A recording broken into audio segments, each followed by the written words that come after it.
This portion of the video presents maintenance procedures and safety precautions to be observed while servicing the Maxi-Lift. Maintenance on the Maxi-Lift is relatively simple, but certain safety precautions should be followed, since any type of lifting device presents a hazard to personnel when maintenance is performed. New DC hydraulic Maxi-Lifts are shipped with the battery disconnected. Before operating the Maxi-Lift, the rear equipment access door must be opened and the plastic tie removed to free both battery cables. The cables must be placed on the proper terminals, and using a 1/2-inch open end wrench, the connectors must be tightened securely. At this time, it would be wise to coat the terminals with petroleum jelly. Close the rear door and proceed with the operational checks. The instruction and maintenance manual contains a sample of daily and weekly inspection and lubrication log sheets. Use these samples as a guide in formulating your own log sheets, or you may make copies of the samples and use them. To make daily visual inspections, lower the Maxi-Lift to its lowest position. Visually inspect the Maxi-Lift completely on a daily basis. Tighten all loose bolts, nuts, screws, or pins. Check to ensure that all guide blocks are in place and not damaged in any way. Ensure that outriggers operate properly and that the leveling jacks operate easily. Remove the back cover by removing the 6 screws attaching it. Then, remove the tool tray. Inspect the chains for signs of wear, fractures, kinking, broken links, corrosion, heat damage, and any other apparent damage. Do not use the Maxi-Lift if it has any chain assembly that is in need of repair or replacement. Replace any chain which is damaged in any way or that shows excessive signs of wear. The chain assemblies must be ordered from Cotterman Company to ensure that original safety and quality specifications are met. Detailed instructions for replacing chains will be supplied with the replacement chains. Inspect the mast sections daily before operation. They should be free of dirt or other foreign material that will prevent free movement in the guide blocks. Check the hydraulic hose and all fittings for leakage or damage each day. Tighten or replace when necessary in order to prevent any loss of hydraulic oil.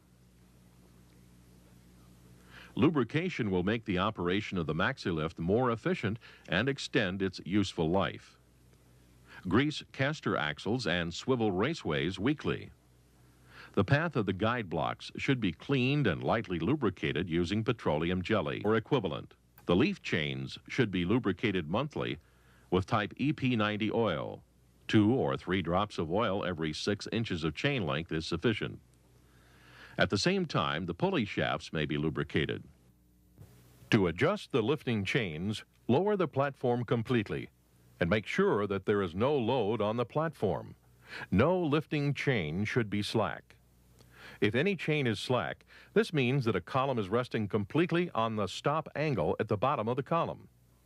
The chains must then be readjusted using a deep socket on a ratchet wrench. The adjustments are made using the anchor nuts at the bottom of the columns. The slack must be taken out of the chain by tightening the anchor nuts until the column is just contacting the stop angle on the adjacent column. Both leaf chains on the column must be adjusted evenly to prevent uneven loading on the chains. After adjusting chains on one column, the chains must then be checked on columns proceeding back toward the frame column.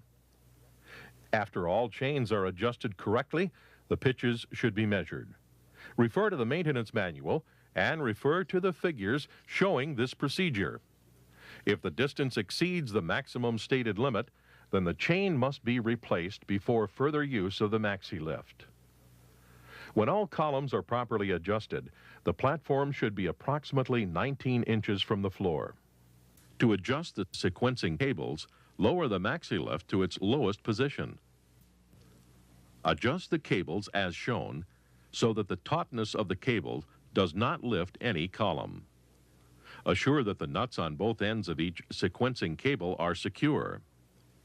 It is very important to maintain the hydraulic system of the Maxi-Lift continually. This must be done in order to keep the oil clean and also prevent any damage to the system. Do not remove any hydraulic components with the platform in a raised position. Open the door at the rear of the unit and unscrew the breather cap. Fill, if needed, with hydraulic oil using mobile DTE25 or an equivalent, providing that the environmental temperature is 32 degrees Fahrenheit, 0 degrees Celsius or above. If the temperature is below 32 degrees Fahrenheit, refer to the instruction manual for the type of hydraulic oil recommended for use. Do not overfill, as when the oil is warm, it will expand and overflow the reservoir. Never fill the reservoir unless the platform is fully lowered. If the oil becomes contaminated, lower the platform and drain the oil into a suitable container using a siphon hose. Drain all the oil from the reservoir and any remaining oil from the hydraulic system. Reassemble all hydraulic system components and check for tightness. Fill the reservoir with clean oil and replace the breather cap. Operate the Maxi-Lift to check for leaks. After filling the reservoir, operate the Maxi-Lift for at least 2 cycles and recheck the reservoir between cycles. Add oil as necessary. Always check fluid level and add oil with the platform in the fully lowered position. Replace the tool tray and the back cover. On the DC Maxi-Lifts, the care of the battery has much to do with the efficient operation of the Maxi-Lift. The battery water level should be checked daily. Remove the battery caps and check the fluid level. Before charging, the fluid must be above the plates. After charging is complete, fill the fluid to the split ring. Do not smoke or use other combustibles while servicing the battery. Do not charge the battery without providing plenty of ventilation or in an explosive atmosphere. Hydrogen gas is given off during charging and an explosion may occur. Do not overfill. The fluid will expand as it becomes warm from charging and seep out of the battery. When water is then added, the solution is weakened and a loss of capacity results. The Maxi-Lift is equipped with an automatic cutoff battery charger. Plug an extension cord into the power inlet on the control panel and then plug into an outlet producing 115 volts AC. Operate the on-off lock switch to the off position. The battery will now charge and the charger will cut off automatically upon such time that the battery reaches its full charge. After prolonged use of the Maxi-Lift, it is strongly recommended that the battery be brought up to a full charge as soon as possible. If the battery is allowed to remain discharged, the lead plates will harden and become sulfated. In this condition, the battery fails to deliver its rated capacity or come to a full charge. Never add acid to the battery. Use distilled water only. Keep fluid up to the proper level. When required, water should be added to the battery after charging, unless the water level is below the top of the plates before charging is commenced. If there is any dirt or corrosion on the battery, wash with a solution of 5 teaspoons of baking soda in a quart of water. Coat the terminals with petroleum jelly or the equivalent.